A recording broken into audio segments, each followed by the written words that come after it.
ನಮಸ್ಕಾರ. ಚಿಲ್ ಮಾಡೋ ನಮ್ ಚಲೋ ಮಂದಿಗೆ ವೆಲ್ಕಮ್ ಟು ಮಸ್ತ್ ಮಂದಿ ಯೂಟ್ಯೂಬ್ ಚಾನಲ್ ಗೆ ಸ್ವಾಗತ. ನಾನ್ ಇವಾಗ ಎಕ್ಸ್ಪ್ಲೇನ್ ಮಾಡ್ತಾ ಇರೋ ಮೂವಿ ನೇಮ್ ಬಂದು ಲುನಾನಾ ಯಾಕ್ ಹಿಂದೆ ಕ್ಲಾಸ್ ರೂಮ್ ಮೂವಿ. ಈ ವಿಡಿಯೋನ ಲೈಕ್ ಮಾಡಿ ಹಾಗೂ ನಿಮ್ ಮಸ್ತ್ ಮಂದಿಗೆ ಶೇರ್ ಮಾಡಿ, ಯಾಕಂದ್ರೆ ಈ ಮೂವಿ ಕೊನೆಯಲ್ಲಿ ಬರೋ ಮೆಸೇಜ್ ತುಂಬಾನೇ ಅದ್ಭುತವಾಗಿದೆ. ಬನ್ನಿ ಮೂವಿ ಎಕ್ಸ್ಪ್ಲೇನ್ ಕಡೆ ಹೋಗುವ.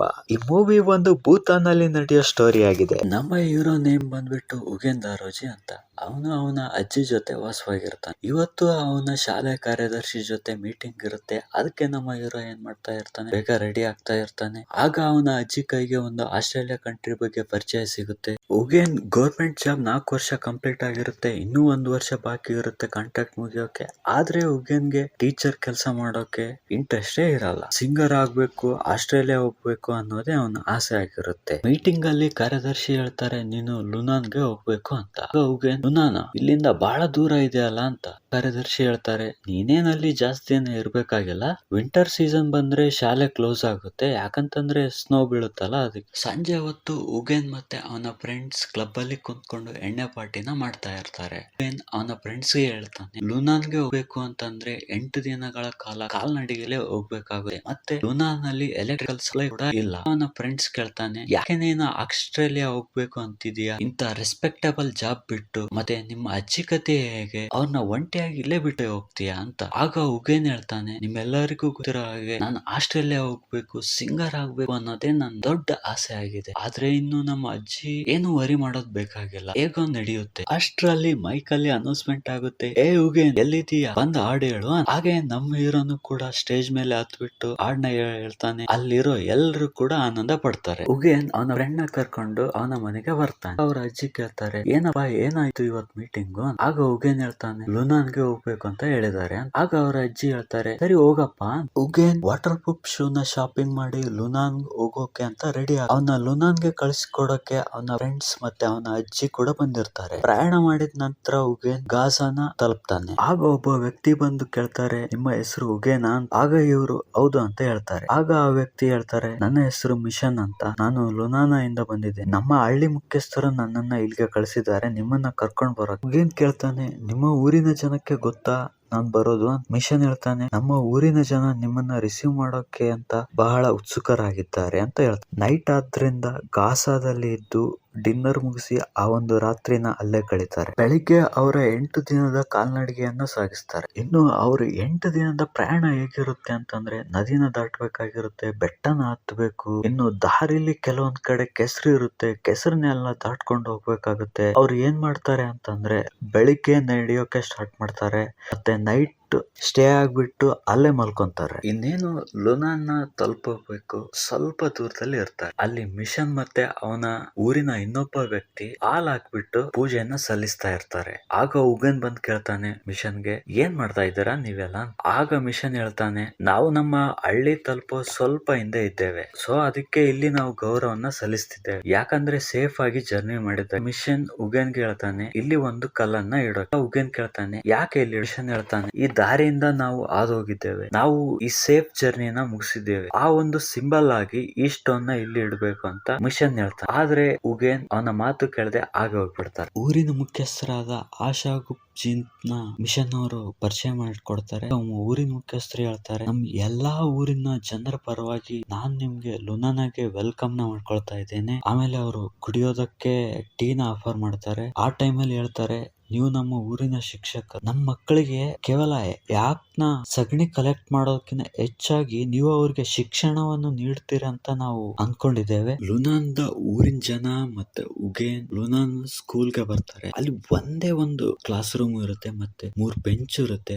ಅದು ಬೆಂಚ್ ಮೇಲೆ ಧೂಳು ಹಿಡ್ಕೊಂಡಿರುತ್ತೆ. ಇದ್ರಿಂದ ನಮ್ಗೆ ಏನ್ ಗೊತ್ತಾಗುತ್ತೆ ಅಂದ್ರೆ, ಸ್ಕೂಲ್ ತುಂಬಾ ದಿನಗಳಾಗಿರುತ್ತೆ, ಓಪನ್ ಮಾಡಿರಲ್ಲ. ಆಗ ಊರಿನ ಮುಖ್ಯಸ್ಥರು ಹೇಳ್ತಾರೆ, ನಮ್ಮ ಊರಿನ ಮಕ್ಕಳು ಶಾಲೆಗೆ ಬರೋಕೆ ತುಂಬಾ ಉತ್ಸುಕರಾಗಿದ್ದಾರೆ, ತುಂಬಾನೇ ಅವ್ರಿಗೆ ಆಸಕ್ತಿ ಇದೆ, ಬನ್ನಿ ಸರ್ ನಾನು ನಿಮ್ಗೆ ನಿಮ್ಮ ಒಂದು ಕೋಣೆನ ತೋರಿಸ್ತೀನಿ ಅಂತ ಅವರ ಒಂದು ಕೋಣೆಗೆ ಕರ್ಕೊಂಡು ಹೋಗ್ತಾರೆ. ಆಗ ಅಲ್ಲಿ ಉಗೇನ್ ನೋಡ್ತಾನೆ, ಆ ವಿಂಡೋಗೆ ಪೇಪರ್ ಎಲ್ಲ ಹಾಕಿರ್ತಾರೆ. ಆಮೇಲೆ ಆ ಒಂದು ರೂಮ್ ನ ಪರಿಸ್ಥಿತಿ ನೋಡ್ಬಿಟ್ಟು ಅವನಿಗೊಂದು ಮನ್ಸಲ್ಲಿ ಪ್ರಶ್ನೆನ ಹುಟ್ಟಾಕುತ್ತೆ. ಏನು ಅಂತಂದ್ರೆ, ನಾನು ಈ ಒಂದು ರೂಮ್ ಅಲ್ಲಿ ಇರ್ತೀನಾ ಇಲ್ವಾ ಅನ್ನೋ ಪ್ರಶ್ನೆ ಅವನ್ಗೆ ಕಾಡಕ್ಕೆ ಸ್ಟಾರ್ಟ್ ಆಗುತ್ತೆ.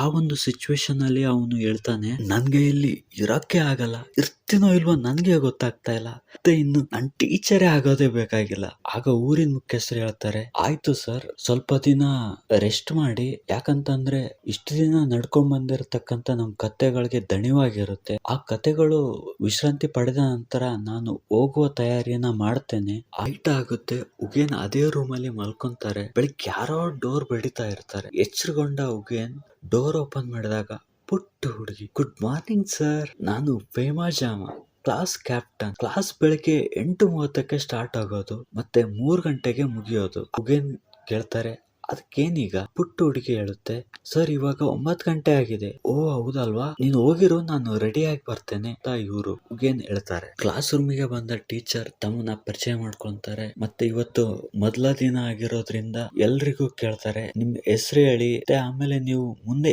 ಏನಾಗ್ಬೇಕು ಅಂತ ಅನ್ಕೊಂಡಿದ್ದೀರಾ ಅಂತ ಕೇಳ್ತಾರೆ. ಒಬ್ಬೊಬ್ರು ಎದ್ ನಿಂತ್ಕೊಂಡ್ಬಿಟ್ಟು, ನಾನು ಟೀಚರ್ ಆಗ್ಬೇಕು, ಇನ್ನೊಬ್ರು ನಾನು ಸಿಂಗರ್ ಆಗ್ಬೇಕು, ಇನ್ನೊಬ್ರು ನಾನು ದೇಶಕ್ಕೆ ಸೇವೆನ ಸಲ್ಲಿಸಬೇಕು ಅಂತ ಹೇಳ್ತಾರೆ. ಕ್ಲಾಸ್ ನ ಮೊದಲ ದಿನ ಆದ್ದರಿಂದ ಉಗೇನ್ ಇವತ್ತು ರಜೆ ತಗೊಳ್ಳಿ ಅಂತ ಹೇಳ್ಬಿಟ್ಟು ಎಲ್ಲಾ ಮಕ್ಕಳನ್ನ ಕಳಿಸ್ತಾರೆ. ಆಗ ಕ್ಲಾಸ್ ಕ್ಯಾಪ್ಟನ್ ಆದ ಫೇಮನ ಕರೆದ್ಬಿಟ್ಟು ಕೇಳ್ತಾರೆ, ಮುಂಚೆ ಇದ್ರಲ್ಲ ಆ ಟೀಚರ್ ಏನನ್ನ ಕಲಿಸ್ತಾ ಇದ್ರು ನಿಮ್ಗೆಲ್ಲ? ಆಗ ಫೇಮ ಹೇಳುತ್ತೆ, ಇಂಗ್ಲಿಷ್, ಮ್ಯಾಥ್ಸ್ ಹಾಗೆ ಜಂಕ. ಸ್ವಲ್ಪ ದೂರದಲ್ಲಿ ಯಾರೋ ಸಾಂಗ್ ನ ಆಡ್ತಾ ಇರೋದು ಕೇಳಿಸುತ್ತೆ. ಆಗ ಉಗೇನ್ ಕೇಳ್ತಾರೆ, ಯಾರದು? ಫೇಮ ಹೇಳುತ್ತೆ, ಅದು ಸಾಲ್ಡನ್ ಸರ್, ಅವರು ಯಾಕ್ ಲೇಬಿ ಲೇಡರ್ ಸಾಂಗ್ ಆಡ್ತಾ ಇದ್ದಾರೆ. ಉಗೇನ್ ರೂಮ್ಗೆ ಬಂದ್ ಹುಡುಗಿನ ಮಾಡ್ಕೊಳಕ್ಕೆ ಸ್ಟಾರ್ಟ್ ಮಾಡ್ತಾರೆ. ಒಳಗೆ ಬೆಂಕಿ ಹಚ್ಚೋಕೆ ಟ್ರೈ ಮಾಡ್ತಾರೆ, ಆಗ್ತಾನೆ ಇರಲ್ಲ. ಅಷ್ಟ್ರಲ್ಲಿ ಮಿಷನ್ ಬರ್ತಾರೆ. ಅವರು ರೈಸ್, ಬಟರ್, ಚೀಸ್ ಉಗೇನ್ಗೆ ಕೊಡ್ತಾರೆ. ಅದು ಎಲ್ಲಾನು ನಮ್ಮ ಊರಿನ ಜನಗಳು ಕೊಟ್ಟಿದ್ದು ಅಂತ ಹೇಳ್ತಾರೆ. ಉಗೇನ್ ಕೇಳ್ತಾನೆ, ನನ್ಗೆ ಪೇಪರ್ ಬೇಕಾಗಿತ್ತು ಟೀ ಮಾಡ್ಕೊಳಕ್ಕೆ.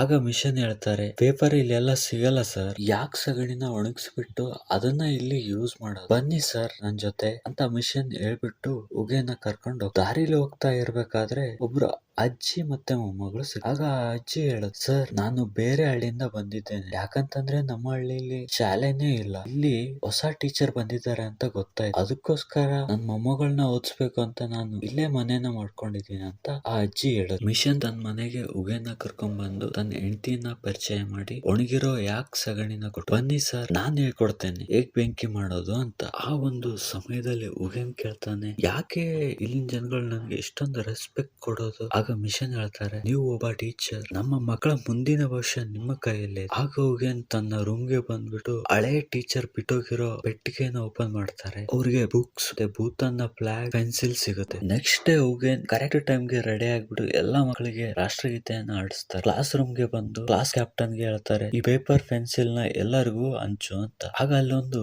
ಸರಿಯಾದ ಒಂದು ಬ್ಲಾಕ್ ಬೋರ್ಡ್ ಕೂಡ ಇರಲ್ಲ. ಆಗ ಏನ್ ಮಾಡ್ತಾರೆ, ಇದರಿಂದ ಗೋಡೆ ಮೇಲೆ ಮ್ಯಾಥ್ಸ್ ನ ಕಲಿಸ್ತಾ ಇರ್ತಾರೆ. ಸ್ಕೂಲ್ ಆದ ನಂತರ ಉಗೇನ್ ಯಾನ ಸಗಣಿನ ಕಲೆಕ್ಟ್ ಮಾಡೋಕೆ ಅಂತ ಹೇಳ್ಬಿಟ್ಟು ಬೆಟ್ಟದ ಕಡೆ ಹೊರಡ್ತಾರೆ. ಆಗ ಸಾಲ್ಡನ್ ಆಡೋ ಹಾಡನ್ನ ಕೇಳಿಸ್ಕೊಂಡ್ಬಿಟ್ಟು ಅವ್ರನ್ನ ಮಾತಾಡ್ಸೋಕಂತ ಹೋಗ್ತಾರೆ. ಆಗ ಅವ್ರನ್ನ ಕೇಳ್ತಾರೆ, ನನ್ಗೆ ಈ ಸಾಂಗ್ ನ ಕಲಿಸ್ತೀರಾ ಅಂತ ಕೇಳ್ತಾರೆ. ಆಗ ಅವರು ಏನು ರೆಸ್ಪಾನ್ಸ್ ಮಾಡದೆ ಹಾಗೆ ಹೊರಟು ಬಿಡ್ತಾರೆ. ನೆಕ್ಸ್ಟ್ ಡೇ ಊರಿನ ಮುಖ್ಯಸ್ಥ ಮತ್ತೆ ಮಿಷನ್ ಬಂದು ಹೇಳ್ತಾರೆ, ನೀವು ಈಗ ಗಾಸಾಗೆ ಹೋಗ್ಬೋದು, ಎಲ್ಲಾ ತಯಾರಿ ಆಗಿದೆ. ಆಗ ಉಗೇನ್ ಹೇಳ್ತಾರೆ, ಇಲ್ಲ ನಾನು ಹೋಗೋದೇ ಇಲ್ಲ, ನಾನು ಇಲ್ಲೇ ಇದ್ದು ಮಕ್ಕಳಿಗೆ ವಿದ್ಯಾಭ್ಯಾಸ ಮಾಡ್ತೇನೆ. ಆಗ ಅವರಿಬ್ರು ತುಂಬಾನೇ ಖುಷಿ ಆಗ್ತಾರೆ. ಉಗೇನ್ ಮಿಷನ್ ಗೆ ಹೇಳ್ಬಿಟ್ಟು ಒಂದು ಬ್ಲಾಕ್ ಬೋರ್ಡ್ ನ ರೆಡಿ ಮಾಡಿಸ್ತಾರೆ. ಪಾಠನ ಶುರು ಮಾಡ್ತಾರೆ. ಆ ಬ್ಲಾಕ್ ಬೋರ್ಡ್ ನ ನೋಡ್ಬಿಟ್ಟು ಮಕ್ಕಳೆಲ್ಲ ತುಂಬಾನೇ ಖುಷಿ ಪಡ್ತಾರೆ. ಕ್ಲಾಸ್ ಮುಗಿದಾದಾಗ ಉಗೇನ್ ಊರಿನ ಮುಖ್ಯಸ್ಥರ ಮನೆಗೆ ಅಲ್ಲಿ ಹೋಗಿ ಕೇಳ್ತಾರೆ, ಶಾಲೆಗೆ ಮತ್ತೆ ಮಗಳಿಗೆ ಅಗತ್ಯ ವಸ್ತುಗಳನ್ನು ತರಿಸ್ಬೇಕು ಅಂತ ಹೇಳ್ತಾರೆ. ಆಗ ಅವರು ಆಯ್ತು ಅಂತ ಹೇಳ್ತಾರೆ. ಆಗ ಊರಿನ ಮುಖ್ಯಸ್ಥರು ಕೇಳ್ತಾರೆ, ನೀವು ಬಂದಿರೋದು ನಮ್ಗೆ ಮತ್ತೆ ನಮ್ಮ ಊರಿನ ಜನಕ್ಕೆ ಬಹಳನೇ ಖುಷಿಯಾಗಿದೆ. ಇದು ಏನೋ ಒಂದು ಹಿಂದಿನ ಜನ್ಮದ ನಂಟು ಇರಬೇಕು. ಬಹುಶಃ ನೀವು ಹಿಂದಿನ ಜನ್ಮದಲ್ಲಿ ಇಲ್ಲಿ ಯಾಕಾಗಿರ್ಬೋದು. ಉಗೇನ್ ಕ್ಲಾಸ್ ರೂಮ್ ಹೋಗ್ಬಿಟ್ಟು ನೋಡ್ತಾರೆ, ಅಲ್ಲಿ ಯಾಕಿರೋದನ್ನ ನೋಡ್ಬಿಟ್ಟು ಅವ್ರಿಗೆ ಆಶ್ಚರ್ಯ ಆಗುತ್ತೆ. ಆಗ ಸಾಲ್ಡನ್ ಹೇಳ್ತಾಳೆ, ಇದು ನಮ್ಮ ಹಳೆಯ ಪವಿತ್ರ ಯಾಕೆ, ನೀವು ಇನ್ ಮುಂದೆ ಬೆಟ್ಟ ಹತ್ಬಿಟ್ಟು ಸಗಣಿನ ಕಲೆಕ್ಟ್ ಮಾಡೋದೆಲ್ಲ ಬೇಕಿಲ್ಲ. ಆಗ ಉಗೇನ್ ಯಾಕೆ ಕ್ಲಾಸ್ ರೂಮ್ ಅಲ್ಲಿ ಕಟ್ ಹಾಕೋದ್ ಬೇಡ, ಹೊರಗಡೆ ಕಟ್ ಹಾಕೊಂಡ್ವಾ ಅಂತ. ಆಗ ಸಾಲ್ಡನ್ ಹೇಳ್ತಾರೆ, ಬೇಡ, ಇದು ಕೂಡ ಮನುಷ್ಯರ ತರಾನೇ, ಇದಕ್ಕೂ ಚಳಿ ಆಗುತ್ತೆ. ಆಗ ಸಾಲ್ಡನ್ ಉಗೇನ್ನ ಬೆಟ್ಟದ ಹತ್ರ ಕರ್ಕೊಂಡು ಬಿಟ್ಟು ಯಾಕ್ ಲೆಬಿ ಲೆಡರ್ ಸಾಂಗ್ ನ ಕಲಿಸ್ತಾಳೆ. ರೂಮಿಗೆ ಬಂದ ಉಗೇನ್ ಅವನ ಕಿಟಕಿ ಹಾಕಿರೋ ಪೇಪರ್ ನ ತೆಗಿತಾರೆ. ಯಾಕಂತಂದ್ರೆ ನಾಳೆ ಮಕ್ಕಳಿಗೆ ಬರೆಯೋಕೆ ಕೊಡ್ಬೇಕು ಅಂತ. ಇವತ್ತು ಅವರು ಮಕ್ಕಳ ವಿದ್ಯಾಭ್ಯಾಸ ಬಗ್ಗೆ ಯೋಚನೆ ಮಾಡ್ತಾ ಇದ್ದಾರೆ. ನಮಗೆ ಇಲ್ಲಿ ಗೊತ್ತಾಗುತ್ತೆ ಉಗೇನ್ ಬದಲಾಗಿದ್ದಾರೆ ಅಂತ. ಅದೇ ಪೇಪರ್ ನ ಮಕ್ಕಳಿಗೆ ಕೊಟ್ಟು ಪಾಠನ ಹೇಳ್ಕೊಡ್ತಾರೆ. ನೆಕ್ಸ್ಟ್ ಡೇ ಗಾಜಾ ಇಂದ ಸ್ಕೂಲ್ ಮಕ್ಕಳಿಗೆ ಬೇಕಾಗಿರೋ ಸಾಮಗ್ರಿ ಬಂದಿರುತ್ತೆ. ಅದ್ರಲ್ಲಿ ಅವನು ಫ್ರೆಂಡ್ ಕಳ್ಸಿರೋ ಗಿಟಾರ್ ಮತ್ತೆ